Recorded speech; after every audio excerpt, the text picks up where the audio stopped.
¿Qué tal? Muy buenas noches tengan todos ustedes. Bienvenidos de nuevo a su taller de historia, como cada lunes. Ustedes lo han hecho su preferido. Antes que nada, pues quiero felicitar a todos ustedes, a mí mismo, a México, porque hoy, aunque de manera discreta por muchas circunstancias, pero hoy cumple 200 años de vida independiente. Hace 200 años como hoy fue, a decir de Carlos María Bustamante y Lucas Alamán, el día más feliz de México.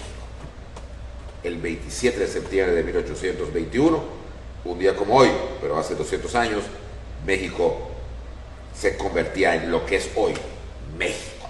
Con mucho futuro, evidentemente, pues todo lo que pasó, eso es otra historia, pero es el nacimiento de México. 200 años ya llevamos, ya es importante que nos sentemos a reflexionar qué hemos hecho, qué no hemos hecho. Seguimos igual que hace 200 años, tenemos los mismos prejuicios, el mismo anclaje con el pasado, seguimos peleándonos con el pasado. ¿Hasta cuándo vamos a terminar? Es importante que ya 200 años, y es tiempo más que suficiente, ¿okay?, para poder, uno, hablar con la verdad y que realmente nuestro país evolucione como debe evolucionar. Ya basta de politiquerías, ya basta de mentiras, ya basta de corrupciones. Es importante. Dentro de 100 años, aunque quizá, salvo quizá algún niño pequeño que me esté viendo, pero la mayoría de los que estamos acá no vamos a ver ese empate de los 300 años, que es el régimen más largo que ha tenido nuestro país, el régimen colonial de 300 años. Ya llevamos 200, faltan 100 para el empate. ¿Okay? Y aún seguimos con esas trabas coloniales, con esas trabas que no nos dejan avanzar. Hay que poner cada uno desde su trinchera, cada uno de su parte. Pero ya no es solamente como una demagogia decirlo, como un discurso político hueco, como se han dicho tantos a lo largo del siglo XX y XXI, sino llevarlo a la práctica. Ya hay menos hablar y más que actuar. Menos reflector y más acción verdadera, pensada y realmente efectiva. Bien, pues hoy precisamente, además de saludar a todos los que me ven, a toda la República Mexicana, ¿okay?, a todos los estados, independientemente de los que pues quizá me vean, pero no mandan quizá algún mensaje, pero todos, hoy es cumpleaños de este país. Y hoy, como cualquier cumpleaños, debemos estar alegres porque estamos. Y desde que estemos y podamos tener en mente y poder decir que podemos transformar este país, es que aún hay esperanza. Que quizá menos que otros años, que fuera pasado el tiempo, pero la hay. Y la esperanza, ¿saben quiénes son? Ustedes. Porque si no, no estarían sentados desde hace algún tiempo viendo ese taller que con mucho tino y con mucho agradecimiento lo hace el Yucatán Country Club, ¿okay?, que es toda pues una obra social, histórica, ¿okay?, para que nosotros, tantos socios como los que nos ven en otros lugares de Yucatán, ¿okay?, México y hasta el extranjero, reflexionemos un poco sobre las verdades de la historia. Y sobre todo, ahora, hoy es un gran día. Hoy es un día que logramos la independencia mucho más grande que el 16 de septiembre, en que se inició una guerra de independencia que fracasó porque se perdió, y hoy se consumó una independencia que, si bien fue diferente a la que pretendía Miguel Hidalgo, no era de carácter socialista, eso es cierto, pero se logró la independencia política. Y en base a acuerdos, a tratados, a diplomacia y a algo que es muy importante y que criticaron mucho en el siglo XX los historiadores oficiales, que Iturbide lo hizo fácil, se echó a todos a la bolsa.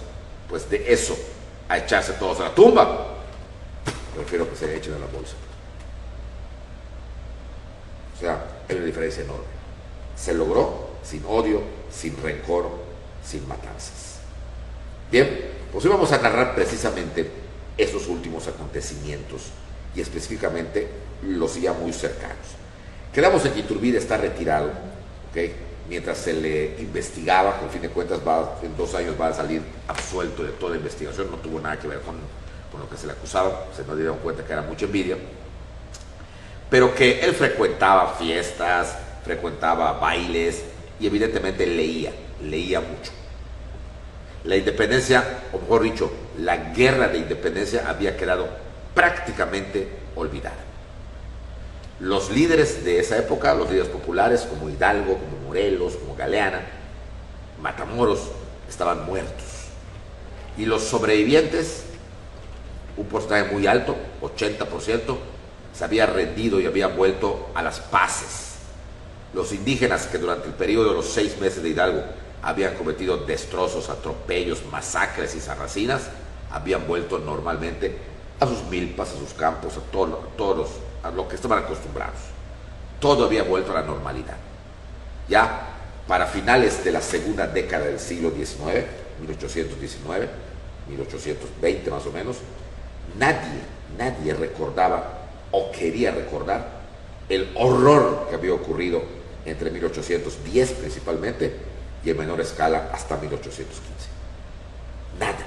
Lo único que recordaba eso eran las cabezas de Hidalgo, Allende, Aldama y Jiménez, que ya como calaveras seguían colgadas a lo largo en lo alto de las 4 esquinas de la Alhóndiga de Granaditas. Desde 1811 esas calaveras estaban colgadas ahí, ¿okay? Ya eran calaveras, ¿no? Nadie las había bajado y ya se veía hasta como una parte más del paisaje, ¿no? En unas jaulas de hierro que se mecían cuando había mucho viento y todo lo demás. Bueno, pero fuera de eso, todo estaba normal. Pero la situación en España había cambiado. El rey de España, Fernando VII, resultó ser más absolutista que Bonaparte. En realidad, no se ha hecho ni por España un estudio profundo y sobre todo sobrio de los 6 años que gobernó José Bonaparte España. Y hasta hoy, en eso nos parecemos, lo tienen en el infierno de la historia española. El simple hecho de haber sido francés y de haber usurpado el trono, no lo quiere. Sin embargo, no fue tan mal. Hizo cosas muy buenas para la ley española y para los españoles en general. Lo que pasa es que así fuera el Papa y fuera un santo, no lo querían porque era un extranjero. Algo similar ocurrió cuando llegó aquí Maximiliano. No lo querían. Y por ende, todo lo bueno que pudo haber hecho y que hizo, pasó olvidado y agachado.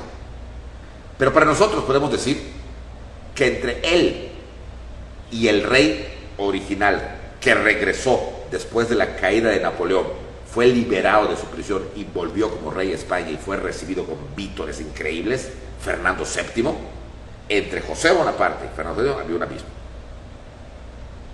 Y más de un español habrá dicho, estamos mejor con José Bonaparte. Porque Fernando VII era un auténtico bandido. Uno de los peores Borbones. Dicen que los peores Borbones, los peores reyes que tuvo España fueron 3 seguidos. Carlos III, Carlos IV y Fernando VII. O sea, abuelo, hijo y nieto. Y Fernando VII se volvió extraordinariamente absolutista, hasta el grado tal que no le importó meter a la cárcel o perseguir a los que habían luchado contra Napoleón. ¿Y por qué los persiguió? Le convenía, ¿no? Los persiguió porque protestaron cuando Fernando volvió y se adueñó del poder, volviéndose súper absolutista como en la época de Carlos V, cuando eso ya había pasado de moda, ya no se podía fallar. Sin embargo, a punta de sangre, Fernando VII se impone el poder, destierra, mata y se impone. O sea, impera el absolutismo. Pero daba la casualidad que para 1820 ya el mundo tenía otras ideas. Habían permeado a nivel mundial las ideas de la Revolución Francesa. Y era una de las que había abrevado Iturbide. Es decir, ya no se puede con el absolutismo. Fernando había desconocido la Constitución de Cádiz. Y ya, o sea, era otro mundo. Fernando, quizá porque estuvo preso, encerrado en un castillo gigantesco, nunca se dio cuenta que las cosas habían cambiado. Y él pensó que volvía a la época de su padre y de su abuelo, cuando ya no era así. Entonces, ni los españoles, ni los novohispanos lo querían mucho. Nada más que había un grupo que era la famosa audiencia, ese poder legislativo que tenía aquí la Nueva España, era un problema, porque la audiencia estaba como Fernando VII, vivía como en una burbuja, su mente estaba 100 años antes y seguía pensando que el absolutismo era lo mejor. O sea, la audiencia fue un problema para la Ciudad de México, y desde que vino la primera audiencia, acuérdense que el líos metió a Cortés. La primera audiencia. Fue la primera audiencia la que creó la leyenda negra contra Hernán Cortés. Fue la audiencia la que esclavizó a los indios, no Cortés. Y cuando Cortés los liberó, la audiencia se quejan contra el rey de España. Y fue cuando Carlos V, que cree en la audiencia porque él la mandó, porque eran sus amigos, eran burócratas, se jala a Cortés. Es toda una historia de la audiencia. La historia eran los malos bichos, por así decir, de la Nueva España. Por eso los odiaban. Por eso les decían gachupines. Eran ellos. Y no murió ninguno. En la guerra de independencia no mataron a ninguno porque no llegaron hasta México. O sea, cuando el pueblo se levantó contra los gachupines, mataron a los inocentes, pero no a los culpables. Bueno, entonces esta audiencia, pues obviamente seguía pensando que estaba bien y que era el absolutismo lo más importante. Pero resulta que un grupo de españoles, presiona al rey para que vuelva a poner en vigor la Constitución de Cádiz que se había hecho antes. Y el rey, presionado, la pone en vigor. Este grupo era un grupo de liberales, masones españoles, afrancesados, que veían la forma de que conservar al rey, pero limitando su poder en base al documento de la Constitución. O sea, en pocas palabras, conservar la monarquía, pero con una constitución, lo que hoy llamamos monarquía constitucional.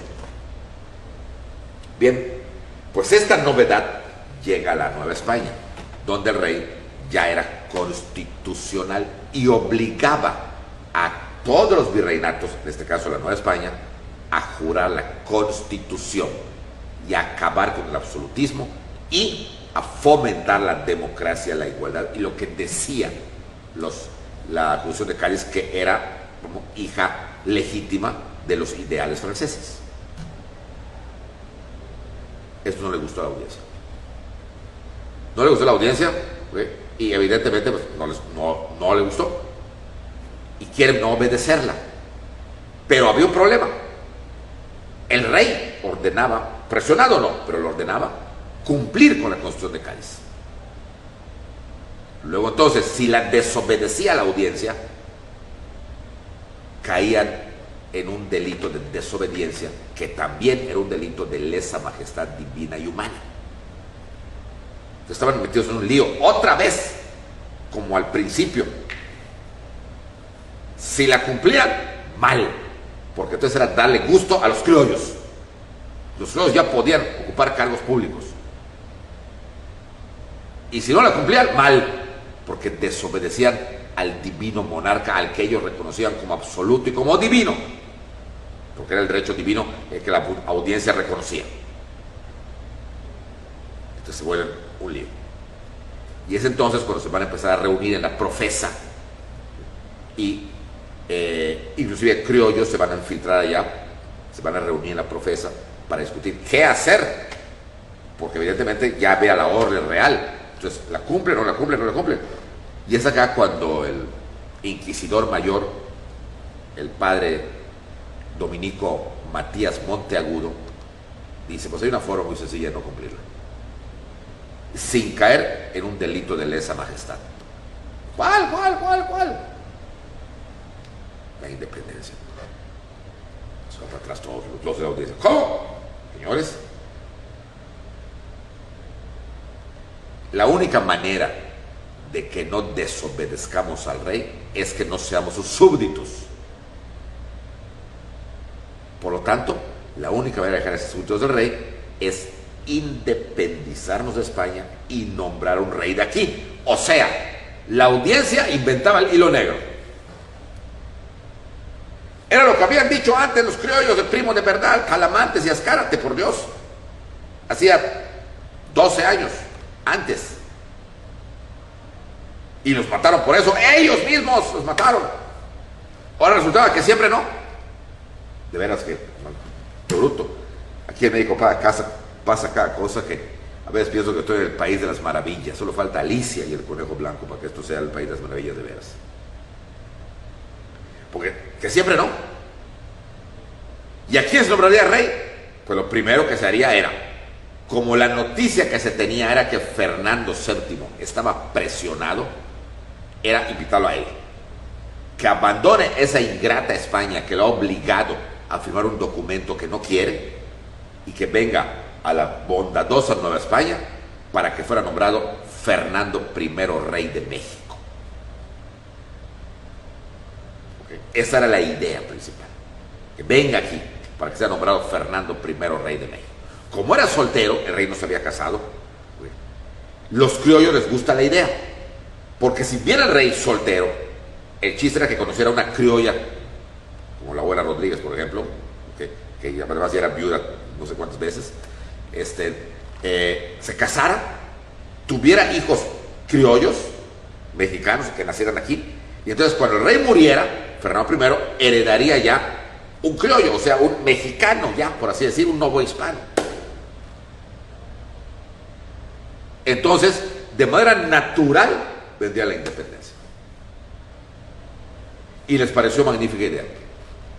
Prepararlo todo para una independencia, para mover una comisión, ir a visitar al rey, todo lo demás, porque el rey se suponía que no quería. Pero había un problema. Aglutinar, para que esto fuera realidad, aglutinar a todos. Si esto iba a haber un cambio de tal manera, había que aglutinar también a los criollos, a todos los criollos, no solamente a ellos, sino a todos los criollos, a los mestizos y también a los que quedaban vivos de la guerra de independencia. Solo les preocupaba uno, Vicente Guerrero. Y les preocupaba entre comillas.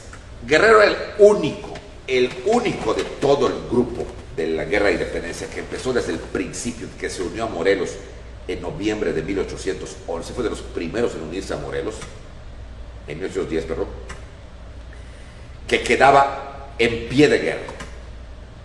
Todos los demás, o muertos, o se habían rendido, o ya estaban pasados al bando de los españoles.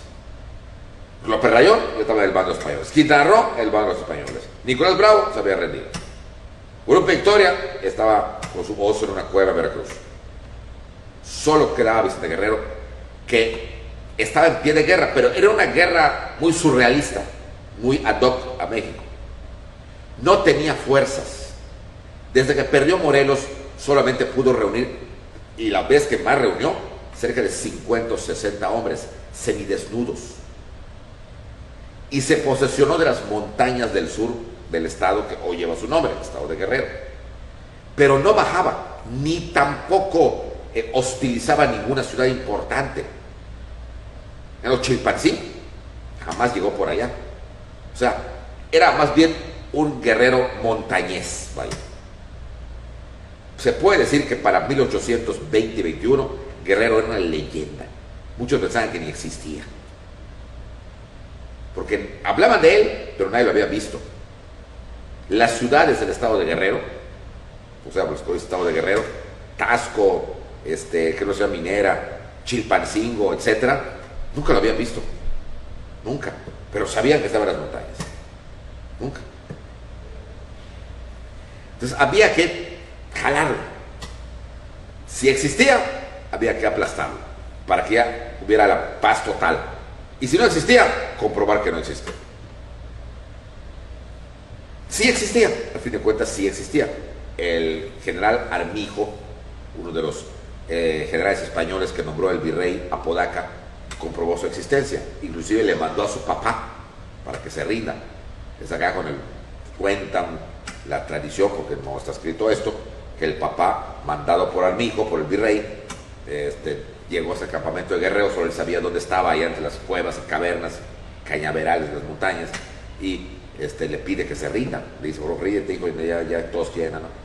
Y ahí viene la famosa frase que dicen que Guerrero dijo, okay, pero no está escrito en ningún lado, que digo, padre, tu voz para mí es sagrada, pero mi patria es primero.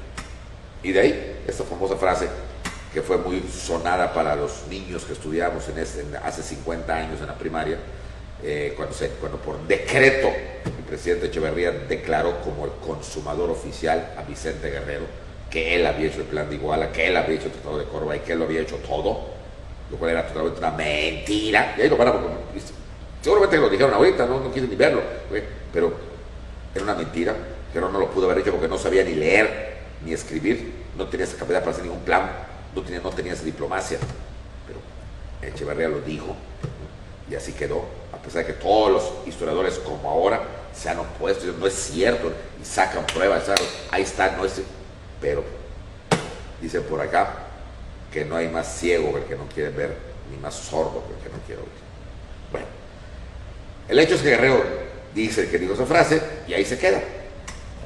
Como iba pasando el tiempo y Guerrero nadie lo veía, entonces pues había que mandar un ejército ya fuerte para detenerlo.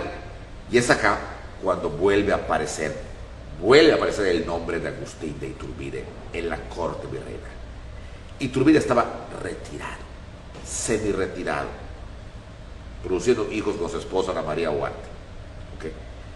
Preparando, escribiendo, porque esos escritos existen, están en el Archivo General de la Nación, como un proyecto, un plan de independencia, que a la postre va a ser el plan de Iguala, porque no vayan a pensar que el plan de Iguala lo hizo de una noche para otra. O sea, el que crea eso va de plano, o sea, ni que Iturbide haya fumado las berries, le haya inspirado y no, ya lo había hecho con mucha anticipación, como un proyecto, que llegó el momento de sacarlo y que le llamó Iguala porque estaba acampado en Iguala, es otra cosa.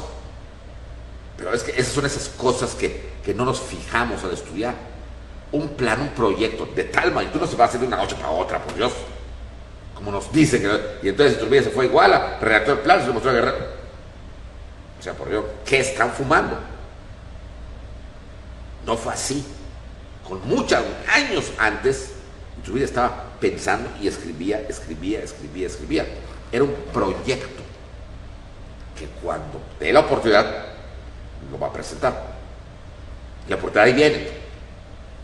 ¿Por qué lo van a llamar otra vez? Porque era el momento, había infiltrados criollos allá, y entre las juntas que iba precisamente varias mujeres, Fernanda Villaverde, Jimena Lapuente, ¿okay? Y María Ignacia Rodríguez de Velasco. Y María Ignacia se había convertido en una amiga muy cercana de Agustín de Iturbide. Tenía una famita de ser una persona que todos los hombres se rendían ante ella. Se hablaba que había pasado por su cama a Simón Bolívar, el barón de Humboldt, el virrey Apodaca, el capitán Trujillo, el inquisidor Matías Monteagudo, el obispo Fonte, una lista gruesa que se hablaba de ella, ¿okay? Su biógrafo Artemio del Valle Arizpe dice que era una mujer hermosísima, bellísima, que todo el mundo se moría por ella, pero no dice que haya sido amante de todos estos. Eso quizá sea más leyenda que nada. Y entre los amantes predilectos, según la tradición, estaba Iturbide. Iturbide tenía mucha confianza con ella, y sí es cierto, se veían muy seguido en los bailes, porque la esposa, como siempre estaba embarazada, nunca iba. Ana María Huarte. Entonces Iturbide iba solo, decía a Ana María, anda, diviértete, mi amor, diviértete, y me cuentas. Ay, no sé si te cuento, no le contaba que sé qué hacía, ¿no? Bueno, pero en fin. Y entonces la güera, que era muy hermosa, pues se pegaba, porque pensaban igual, pensaban también en la independencia. Entonces la güera es la que se sabe que en esas reuniones de la iglesia de la profesa, ella propone a Iturbide como el enlace entre el gobierno virreinal y Vicente Guerrero. Porque estaban hablando de una independencia, claro, que la audiencia quería una independencia a su favor. Iturbide tenía otra idea, y la era también, pero era la manera de entrar en el juego. ¿Les parece bien a la audiencia? ¿Les parece bien? Iturbide tenía fama de haber derrotado a Morelos, tenía fama de ser muy leal, se le absuelve de los cargos, le devuelve todos sus cargos de militar, e Iturbide se va a combatir a Guerrero. Y aquí, que la historia debió haber sido así lineal, combatía a Guerrero, después de combatir, agarrarlo, apresarlo, quizá matarlo, luego volver con el triunfo y decir: el virrey ya está, misión cumplida. Esa era la línea, perdonad la redundancia, lineal que hubiera sido la historia. Pero Iturbide torció esa línea, porque no va a combatir a Guerrero, le va a empezar a mandar cartas para pedirle que se uniera a él. Pero no sabía leer, bueno, claro que no, pues se la leía, se lo defendió. Todo general tenía gente que le leyera las cartas. Y le va a pedir que se una, va a insistir mucho. Hay un refrán que dice que tanto va el cántaro al agua que se hunde, que se rompe, perdón, que Guerrero acepta una entrevista. Iturbide les decía: vamos a dejar de escribirnos y vamos a entrevistarnos. Usted ponga el lugar, señor Guerrero. Yo quiero explicarle cuál es mi plan. Y Guerrero, un hombre sencillo, un hombre, sí, bueno, quizás demasiado, porque luego, años después, tampoco nos lo dicen, va a ser cada barrabasada. En fin, en este momento, pues estaba era el clásico sencillote, era una especie de mulato grandote. Acepta entrevistarse en unos llanos cercanos a un pueblo llamado Acatempa. Y ahí se va a entrevistar Iturbide con Guerrero. Se calcula que fue el 24 de marzo, entre el 10 y 24 de marzo de 1821.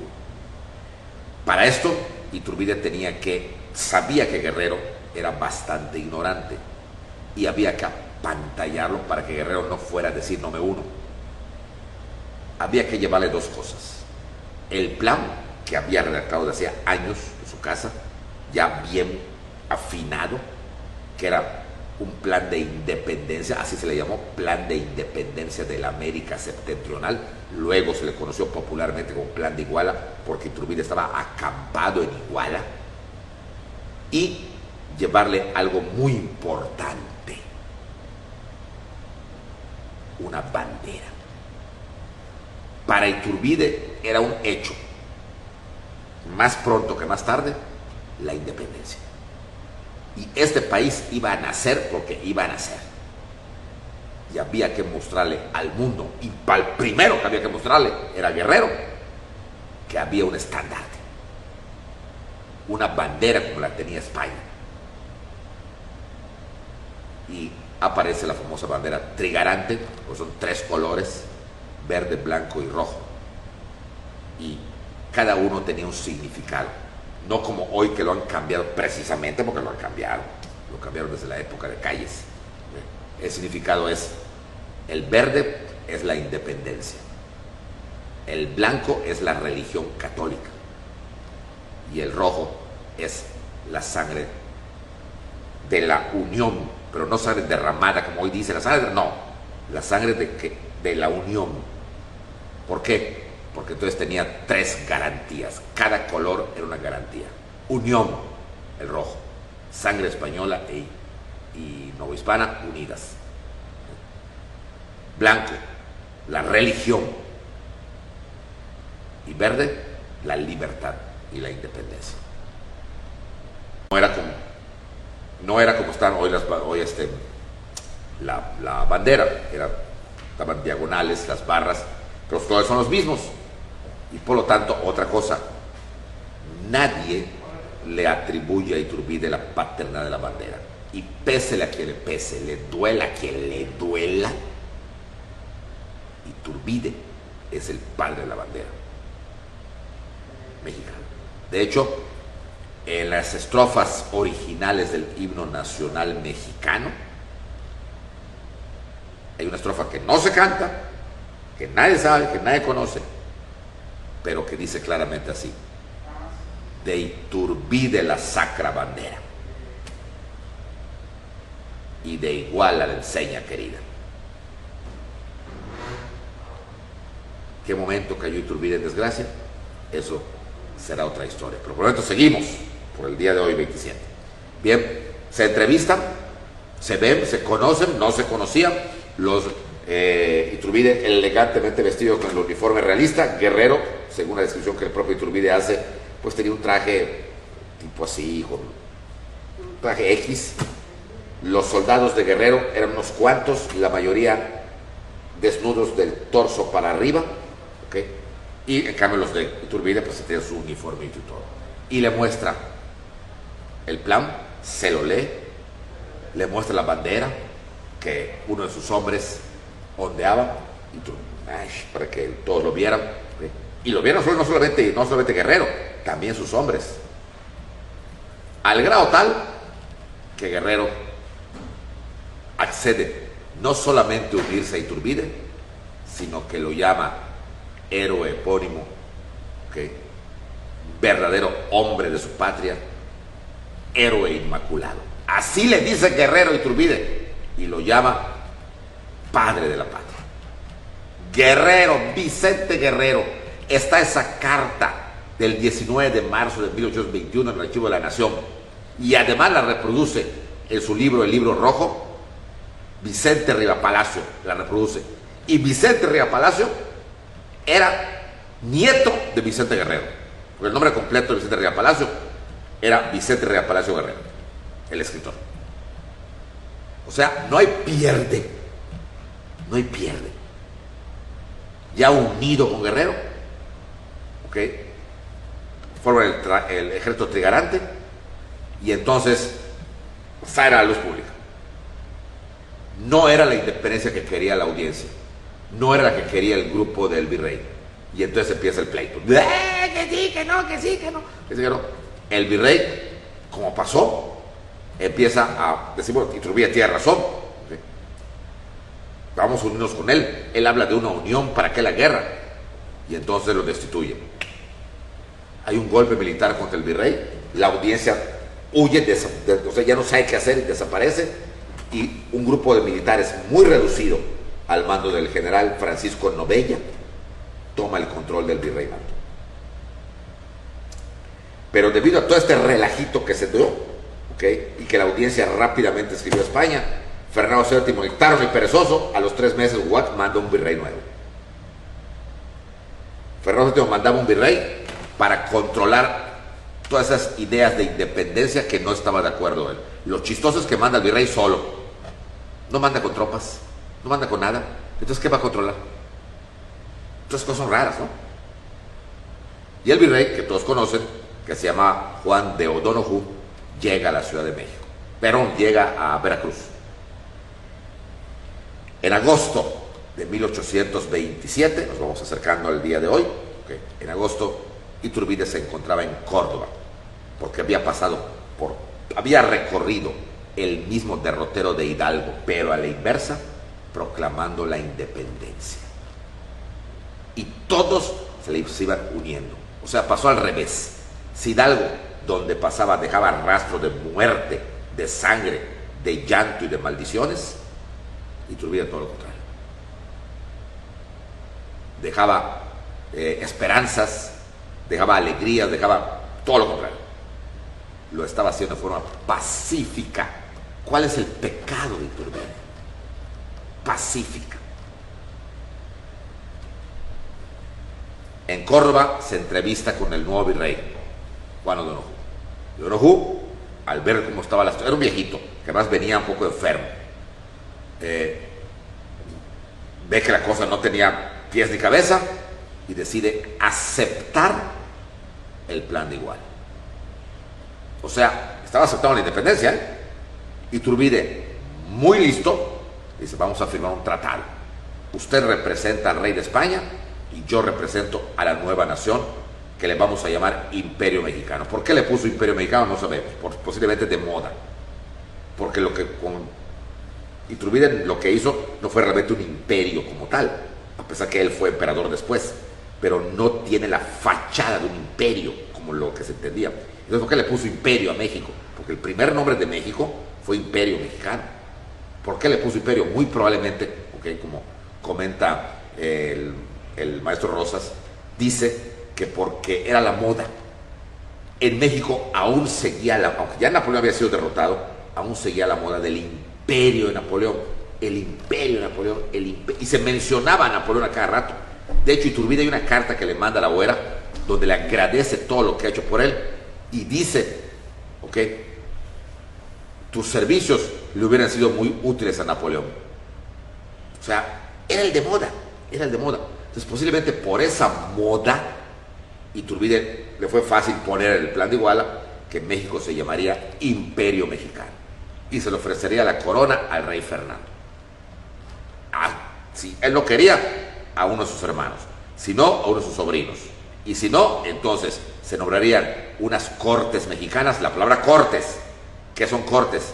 Congreso, lo que hoy llamamos Congreso, diputados, para que ellos elijan la forma de gobierno. ¿Okay? Entonces, ven ustedes la contradicción. Nombraba al país Imperio Mexicano, pero las cortes iban a nombrar la forma de gobierno. Entonces se llamaba Imperio Mexicano, pero no iba a ser un imperio. Como Krauss llegó a decir en uno de sus libros, ¿okay? La República Mexicana es una república, pero realmente es un imperio, perdón, es una monarquía. ¿Okay? Es la presidencia monárquica porque el presidente es lo que quiere. Pues algo así, nomás que a la inversa, hace 200 años. Se firma el tratado. Iturbide tiene una frase muy interesante cuando firma el tratado con O'Donoghue, la frase de vamos a desatar el nudo, pero sin romper. Esto es importante. No se trata de matarnos, de unirnos. La unión, la religión católica que nos une, y la libertad y la independencia política con respecto a España. Tres cositas tan sencillas que se podían hacer. Tres. La principal, desde luego, era la unión. Sin unión no haces nada. Ya lo dijo Julio César. Divide y vencerás. Un país dividido nunca va a avanzar. Es importante que cada quien tenga su forma de pensar, y es magnífico, ¿okay? La diferencia cultural, la multiculturalidad, como se dice hoy en día. Pero esa multiculturalidad, esa forma diferente de pensar, nos debe de unir para debatir, no para imponer. Nos debe unir para platicar, para conversar, para llegar a arreglos. No para, como no me entiendo, pues toma, ven acá, perro.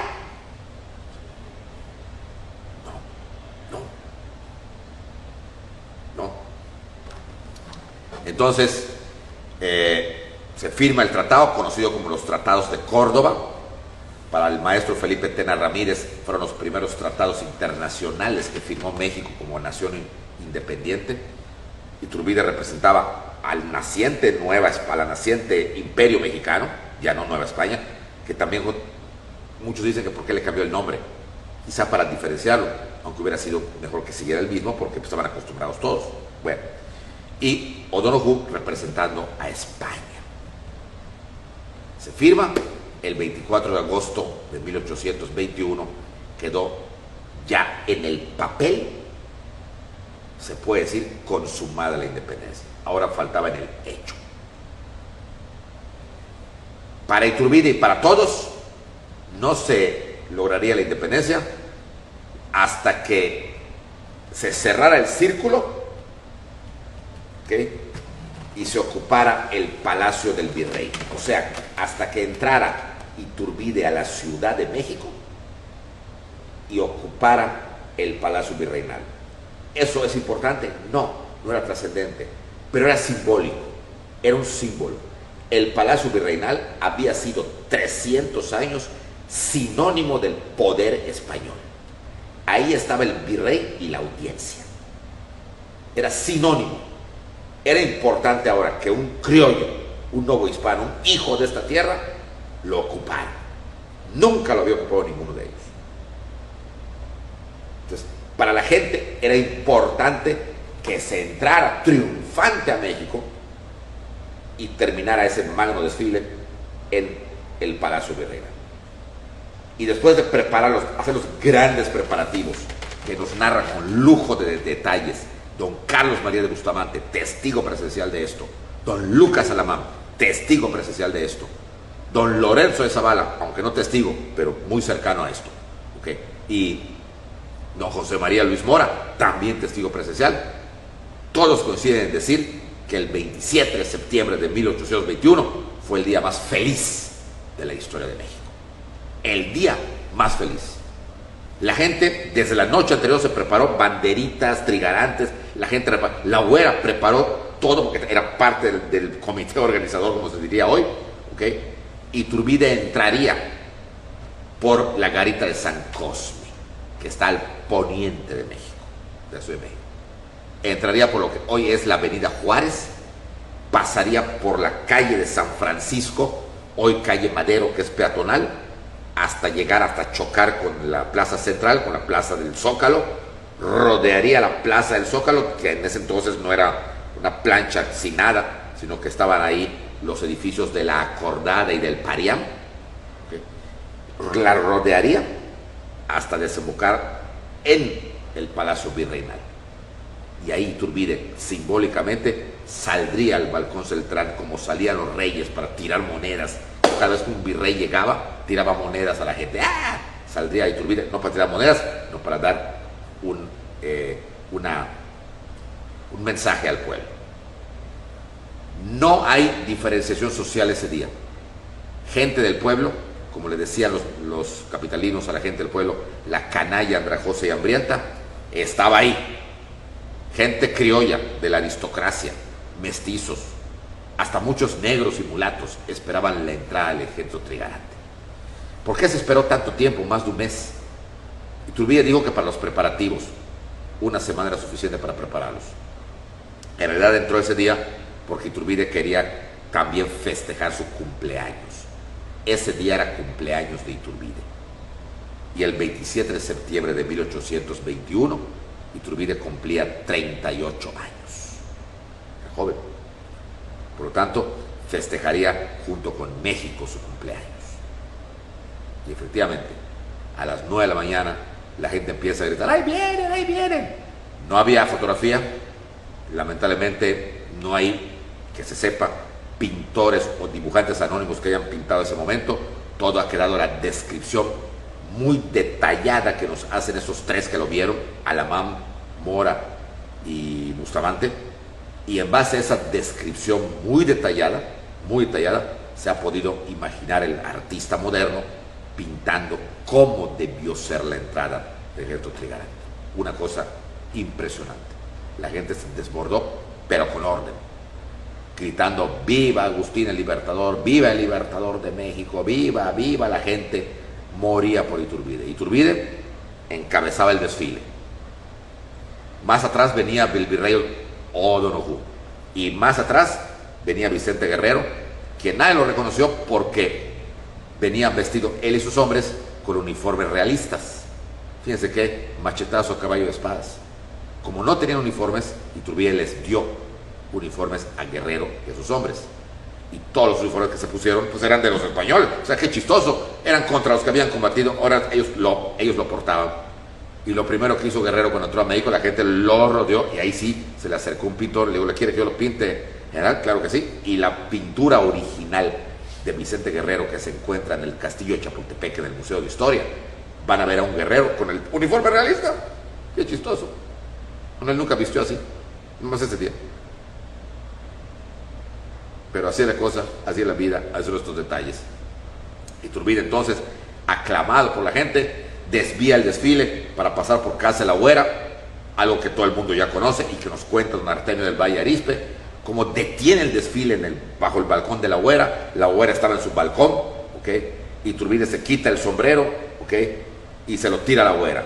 La güera le pone una especie de flor al sombrero y se lo devuelve. Y la gente, ¡viva, viva Agustín Iturbide, viva la güera! Bueno, una forma de decir, tú también tienes parte en esto. ¿Okay? Eso es para unos. Para otros, que porque estaba muriéndose por ella. Era su amante y todo. Y la esposa que decía, pues estaba ya embarazada. Bueno. Luego retoma el derrotero hasta llegar a lo que es el Zócalo, y termina el desfile donde hay la multitud aclamándolo, gritándolo, ¡viva Iván! ¡Viva! Una cosa impresionante. Se baja Iturbide de su caballo y con su gente más cercana sube las escalinatas del Palacio Virreinal. La gente lo van saludando, ya no estaba la mayoría, todos estaban queriendo quedarse junto con Iturbide, e Iturbide sale al balcón central del palacio. De ahí va a decir algo que quedó escrito y que está escrito, su mensaje a la nación ya como nación independiente. Sería el mediodía del 27 de septiembre de 1821. Iturbide dice en ese mensaje que ustedes pueden leer, pueden encontrarlo inclusive, ¿okay?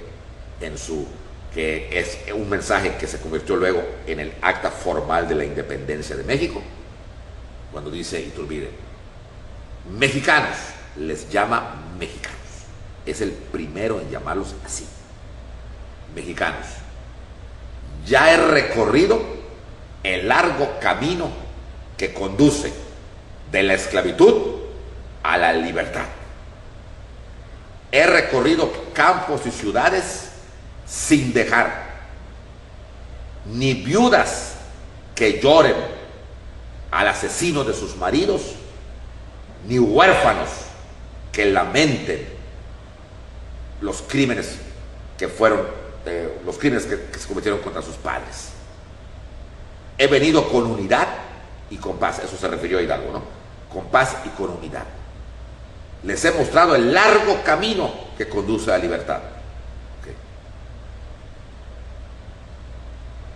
Ya les he enseñado el modo de ser libres.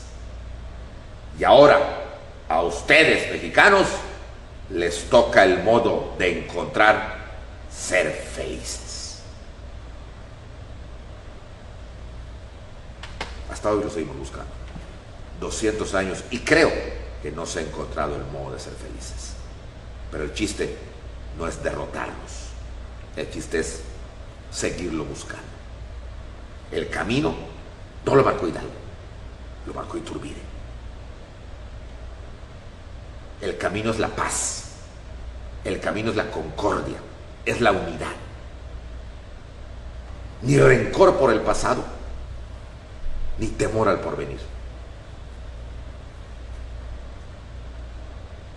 El camino es el estudio correcto de la historia. La independencia había sido un hecho. Y tanto las castas, los indios, los mestizos, los criollos, como los mismos españoles, veían un futuro prometedor, a diferencia de lo que había pasado antes. Un futuro prometedor. Un México que se veía boyante, mucho mejor que como se veía España. Había esperanza, había fe en el futuro. ¿Qué pasó? Eso es otra historia. Pero la independencia, hace 200 años, a esta hora, casi las 9 de la noche, ¿okay?, se había consumado. Y había fiesta popular en el Zócalo de México. Ya no eran novohispanos, somos mexicanos. Que aunque estemos como estemos, no nos echamos o no nos debemos echar para atrás. Por eso hoy, más que el 15 de septiembre, más que el 16 de septiembre, en donde todavía no había México, el 27 ya había el nombre de México. Perdón, el 26 de septiembre de 1821, hoy, verdaderamente hoy, debemos de decir, pararnos, ¿okay?, como me paro aquí, y decir, en un día como hoy, 27 de septiembre, gritar, ¡viva Iturbide el Libertador! y viva México, nuestra patria querida. Muchas gracias. Con eso terminamos el taller de la consumación de la independencia, pero seguiremos con otros temas que les va a gustar la próxima semana. Muchas gracias y feliz Día de la Independencia de México. 200 años como hoy conmemora nuestro país. Hay que partir el pastel. Felicidades.